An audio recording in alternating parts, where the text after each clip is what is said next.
आप लोगों ने सुना है कि नहीं सुना?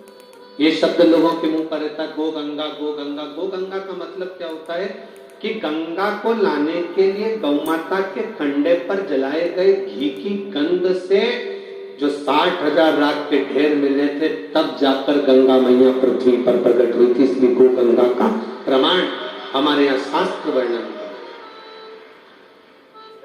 भगवान शिव का कथा का वर्णन।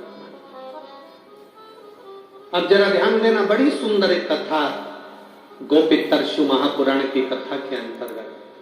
तो मेरा पति भुलक्कड़ हो गए, इतना भूलता है कि पूछो ही मत। तीसरी बोली, तुम दोनों तो जाने दो चूल्हा में। मेरा पति तो ऐसा गजब का हुआ, उसको तो कुछ याद ही नहीं रहता। तो इतने में तीनों ने बात करी कि तेरे पति को क्या हो गया, ऐसा क्या भूल जाता है। पहली बोली, मेरा पति मंदिर जाता है पानी चढ़ाने के लिए, जल चढ़ाने के लिए, तो लोटा भूल आता है। दूसरी बोली, हौरी भाई ये कोई भूलना हुआ, मेरा पति तो इतना बड़ा भुलक्कड़, सब्जी खरीदने जाता है तो ठेले पर ही उसका बैग, सब्जी का थैला भूल आता है, सब्जी की पन्नी भूल आता है। तीसरी बोली, हौरी भाई तुम दोनों का तो पति फिर भी ठीक है। कल मैं कथा में गई थी कोरिया, एक जगह पर पानी के पाउच मिल रहे थे, मैं इधर से ले रही थी, मेरा पति मेरे बाजू में खड़ा होकर उधर से ले रहा था। मेरे को देखकर बोला, बहन जी तुम्हें कहीं देखा है?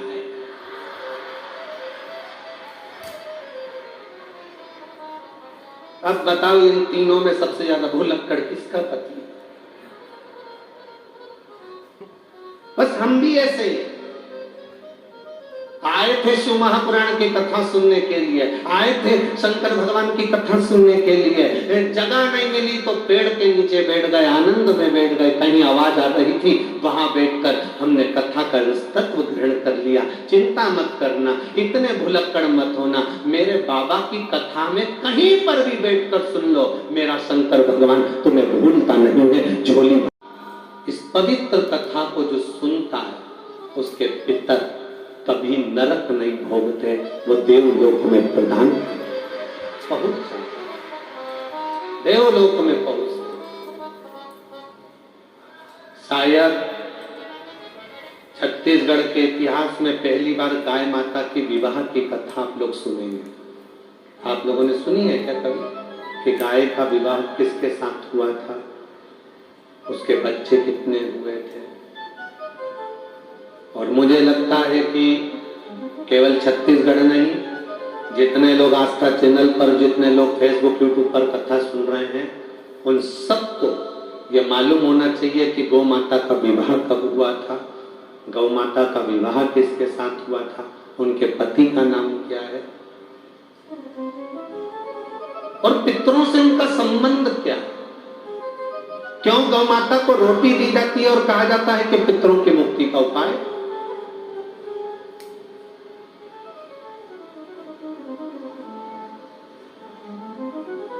क्यों गौ माता को रोटी देकर पितरों के कल्याण की बात करी जाती है?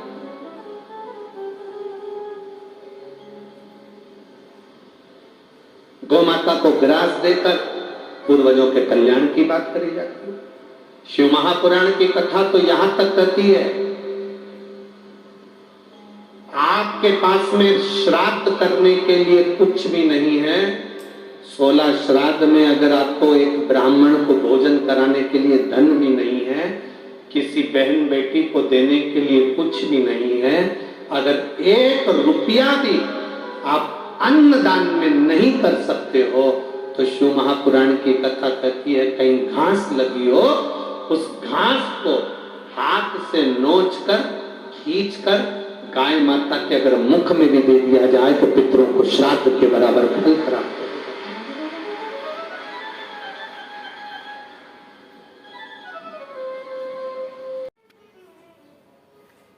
ब्रह्मा जी से निवेदन कर, ब्रह्मदेव, ब्रह्मा जी, पूरी पृथ्वी पर हाहाकार मचा हुआ है और चारों तरफ बड़ी तकलीफ है। क्यों? असुरों ने अपना राज्य बढ़ा रखा है और इंद्र लोक पर भी उन्होंने काबू कर रखा।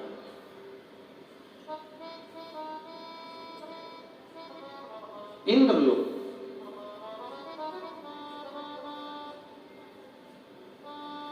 अब ब्रह्मा जी ने कहा कि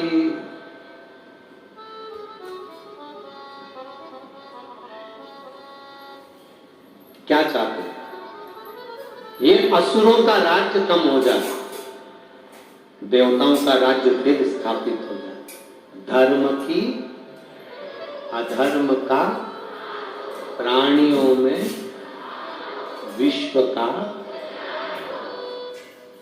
अब विश्व का कल्याण कब होगा?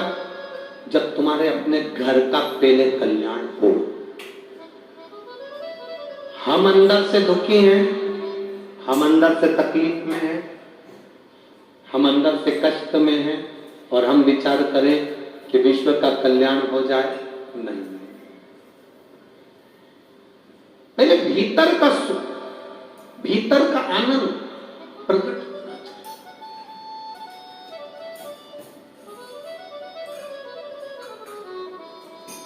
चाहिए। एक बहुत सुंदर बात अपने जीवन में उतारना कि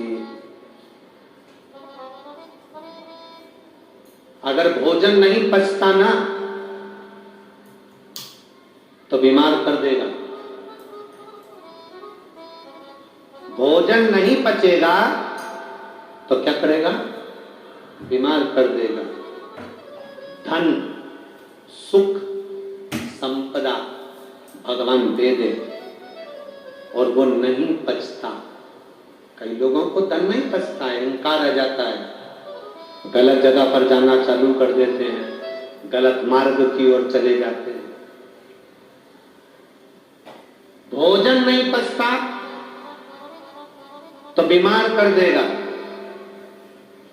धन, सुख, वैभव आने पर नहीं पचता तो वो पापी कर देगा, पाप कर्म करवाए, गलत काम करवाए।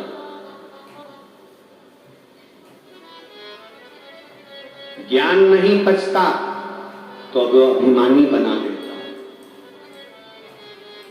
किसी किसी व्यक्ति को बहुत ज्ञान हो जाता है, बहुत शास्त्र पढ़े होते हैं, बहुत वेद पढ़े होते हैं, उसको संस्कृत का एक एक शब्द आता है, उसको एक एक पुराण की एक एक लाइन आती है, वेद कंठस्थ है, सब कुछ आता है उसको,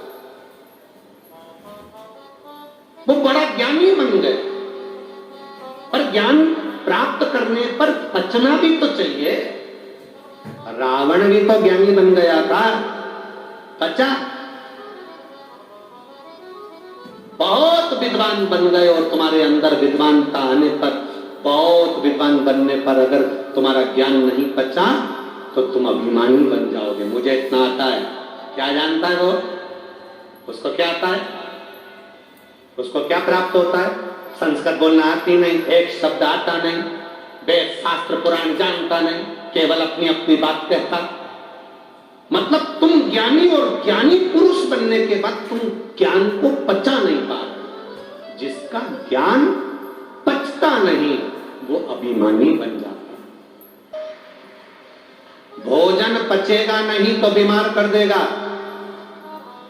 सुख पचेगा नहीं तो पापी बना देगा, ज्ञान पचेगा नहीं तो अभिमानी बना देगा। महाराज, बात पचेगी नहीं तो चुगल खोटा बना देगा। अगर बात नहीं पचेगी, अंदर बात पच नहीं पाएगी तो तुम्हें चुगलखोर बना देगी। तुम्हारे को बात नहीं पची ना, किसी ने कहा, एक पति ने अपनी पत्नी से कहा, देख मेरे को भी बहुत जोरदार एक सोने की अंगूठी मिली है, पर तू किसी को बताना मत। अब उसके पेट में तो दर्द हो रहा है, पच नहीं रही, वो पानी भरने गई। पड़ोसन ने पूछ लिया, आज तेरे चेहरे पे बड़ी प्रसन्नता दिख रही है, बस बता नहीं सकती। अब ये बोलने की जरूरत है, ये बता नहीं सकती। आखिरी में पड़ोसन ने खोद खोद के पूछ लिया और इसने कह भी दिया, तो किसी से बोलना मत, कथा में गई थी तो सोने की अंगूठी मिली थी। अब वो बात है, भोजन भोजन नहीं पचता, बीमार कर देता है। सुख, वैभव, सत्ता, धन नहीं पचती तो वो पापी बना देती है। ज्ञान नहीं पचता तो अभिमान बना देता है। बात नहीं पचती तो चुगलखोर बना देता है। और दुख जिंदगी में आया और वो नहीं पचा तो हमें निराशवान बना देता है। दुख को जो पचा गया वो विद्वान, श्रेष्ठ बनता, अग्रण्य होता। दुख भी पचना चाहिए, दुख नहीं पचना। अगर मान लो किसान जमीन में बीज नहीं बोए, पानी गिरा, बीज नहीं बोया, तो जमीन में कुछ लगेगा कि नहीं लगेगा? अरे बोलो तो जम के, नहीं लगेगा? लगेगा। घास, कचरा, खरपतवार, बोलो सही है कि गलत है? जमीन खाली पड़ी है, उसमें पानी गिरेगा तो घास फूस नहीं लगेगा, खरपतवार नहीं लगेगा, आड़ा टेढ़ा पौधा नहीं उगेगा, जो किसी काम का नहीं, गाजर, घास, खरपतवार ये सब उगेगा कि नहीं उगेगा? बोलो बोलो जम के, उगेगा ना? जमीन खाली पड़ी है, पानी गिरा तो उसमें खरपतवार होगा, उसमें घास फूस होगा, उसमें बेकार चीजें होगी। तो किसान अगर बीज बो देता तो ये खरपतवार, ये घास, ये फूस, ये गाजर घास उगती नहीं। उसमें बीज बो देता तो ये नहीं उगेगा, और अगर नहीं बोएगा तो ये सब फालतू की चीजें उगेगी। उसी तरह अपनी बुद्धि में शिव महापुराण का, शंकर जी की कथा का अगर बीज बो दिया है तो ये पक्का है कि उसमें फसल उगेगी, ये निश्चित है। मेहनत का फल मिलेगा, ये निश्चित है। और अगर इस बुद्धि में तुमने सत्संग का बीज या शिव पुराण का बीज या भगवान की भक्ति का बीज नहीं बोया तो इसमें खरपतवार उत्पन्न होगी। दिन भर फालतू के विचार आएंगे, फालतू का टेंशन, फालतू की बातें तुम्हारे मन में, तुम्हारी बुद्धि में समाती जाएगी। समझ लेना यह फालतू घास फूस उग रहा है।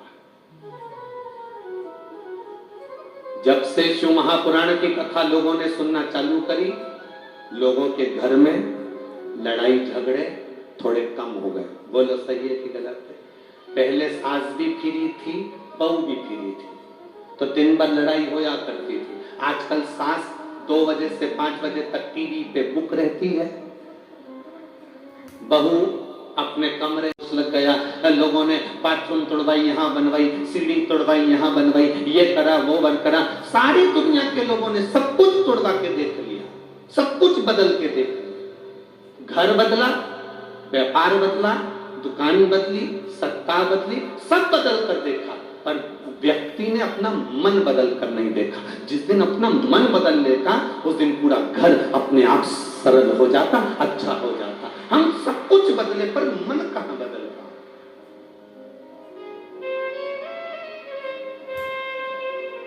आज के व्यक्ति ऐसे हो गए कि कहीं का ऐसा महाराज मिल जाए जो ऐसी भभूति उठा के फेंक दे और नीचे से सोने के घड़े निकल जाए। गड़ा हुआ धन अपने आप नहीं मिलेगा, थोड़ी मेहनत करना पड़ेगी, संघर्ष करना पड़ेगा, और दुख की घड़ी में भी मुस्कुराकर आगे बढ़ना पड़ेगा। अपनी मेहनत का धन चाहिए।